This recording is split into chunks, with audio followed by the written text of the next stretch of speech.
सभी दोस्तों को नमस्कार। मैं प्रमोद कुमार आज फिर आप लोगों के साथ एक नया टॉपिक डिस्कस करने जा रहा हूं जो सभी परीक्षाओं के लिए बहुत ही महत्वपूर्ण है, जो इस समय चर्चा में है, जो कि अंतर्राष्ट्रीय संबंधों से संबंधित है। तो देखते हैं इसके बारे में आप लोगों को कुछ जानकारी उपलब्ध कराते हैं। India Bangladesh Teesta river dispute of China.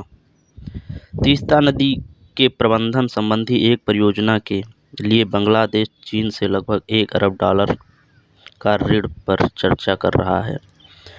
जैसा कि इसमें बताया गया है कि जो तीस्ता नदी पर एक परियोजना बांग्लादेश बनाने जा रहा है, जो कि चीन से $1 अरब का ऋण ले रहा है, जो हमारे लिए बहुत ही चिंतनीय है, जिससे कि हमारे और बांग्लादेश के बीच में बहुत अच्छे संबंध हैं। चाइना की तरफ झुकता बांग्लादेश हमारे संबंधों को खराब कर सकता है, इसलिए हमें इस संबंध में कोई न कोई नया कदम ज़रूर उठाना होगा।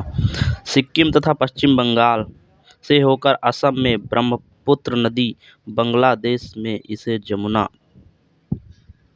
नदी के नाम से जानते हैं, में विलय होने वाली तीस्ता नदी के जल का बंटवारा भारत और बांग्लादेश के बीच संभवतः सबसे बड़ा विवाद है।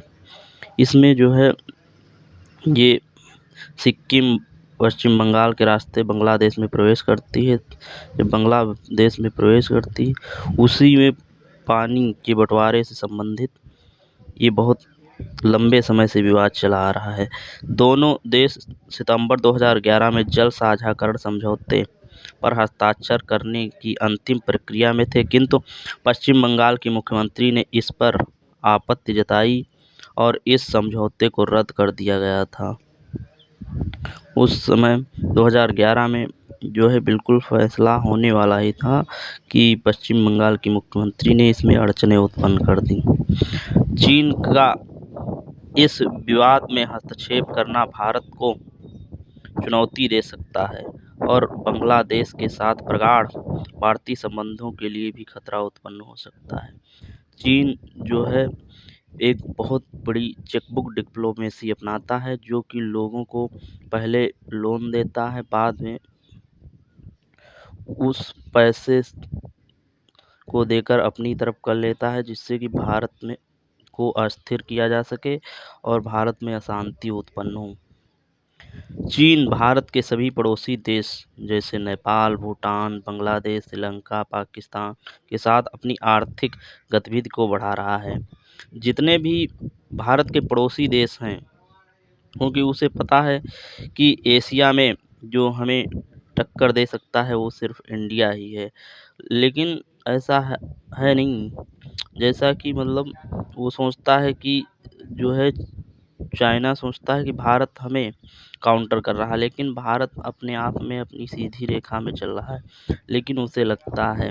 लेकिन अमेरिका और ब्रिटेन जो है ये सब सोचते हैं कि भारत को आगे करके इसमें जो है चाइना को काउंटर किया जा सकता है, इसलिए अमेरिका अपनी पॉलिसी खेलता है और चाइना जो है अपनी पॉलिसी खेलता है। वो अब भारत के सभी पड़ोसी देशों को कर्ज दे देकर फिर उनमें रोड, बंदरगाह आदि infrastructure, one belt one road और हवाईअड्डा, बंदरगाह और जल वायु संबंधी जो भी आवश्यकताएं होती हैं वो उपलब्ध कराकर वहाँ पर कब्जा कर लेता है और भारत को अस्थिर करने की कोशिश करता है, जिससे कि भारत अस्थिर रहे और वो अपने विकास कार्यों को पूरा ना कर सके। तो ये सबसे बड़ी इसकी पॉलिसी है। तो इसलिए भारत को चाइना के हर कदम का बहुत सावधानीपूर्वक सामना करना चाहिए,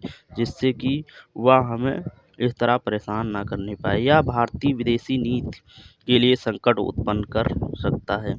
ये जो चेकबुक डिप्लोमेसी है इसकी ये हमारी विदेश नीति में ही बहुत ज़्यादा संकट उत्पन्न कर सकता है। लेकिन जो भारत है उससे जितने पड़ोसी देश हैं वो ज़्यादातर भारत के लोगों से ही बने हैं, इसलिए उनकी संस्कृत, वेशभूषा, पहनावा ओढ़ावा सब जो है भारतीयों जैसा है।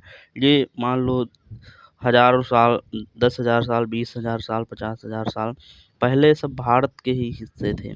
इसलिए ज़्यादातर जो है यहाँ के लोग भारतीय वेशभूषा पहनते भी, बोलते भी हैं और सांस्कृतिक किसी न किसी प्रकार के रिलेशन है।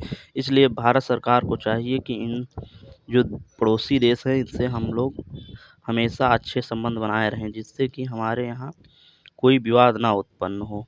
जैसे कि जैसे पाकिस्तान, अफ़गानिस्तान में जो टेररिज़्म संबंधी एक्टिविटी होती हैं, उससे भी भारत को बहुत भारी नुकसान होता। और ये जो है चेकबुक डिप्लोमेसी या इंटरनेट वारफेयर, अब जो चाइना है ये आतंकवाद की तरह एक इंटरनेट वारफेयर मान लो जासूसी के तौर पे इस्तेमाल करता है।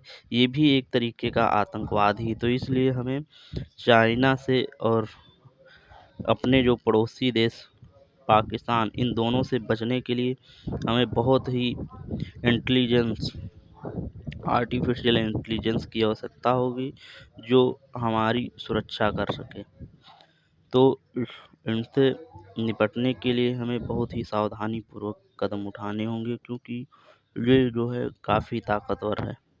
तीस्ता नदी सिक्किम के लगभग पूरे मैदानी इलाके को कवर करने के साथ-साथ बांग्लादेश के लगभग 2800 वर्ग किलोमीटर क्षेत्र को कवर करती है।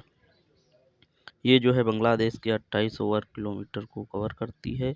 यहाँ पर रहने वाले हज़ारों लोगों की जल संबंधी आवश्यकताओं के लिए महत्वपूर्ण है।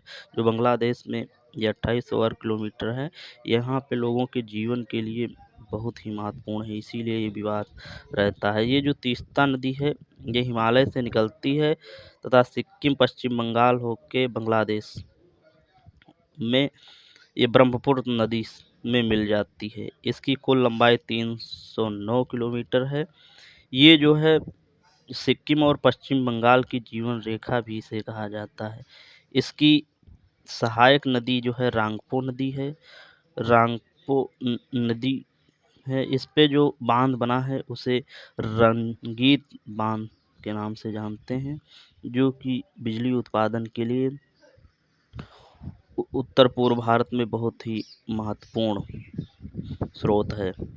तो जैसा कि सभी दोस्तों को पता है, मैं पिछले वीडियो से एक प्रश्न डिस्कस करता हूं, जिसका कि सही जवाब आपको बताना रहता है।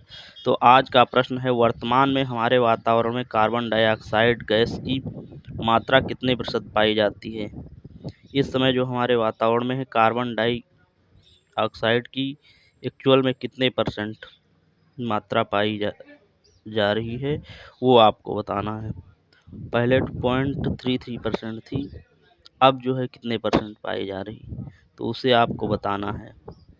और देखते हैं कमेंट बॉक्स में सबसे पहले इसे कौन कमेंट करके हमें बताता है, जिससे कि पता चल जाता है कौन अच्छे से पढ़ाई कर रहा है। और इन वीडियो को बनाने में बहुत ही मेहनत लगती है, तो इसलिए कृपया इसे लाइक, शेयर, सब्सक्राइब ज़रूर कर दिया करें।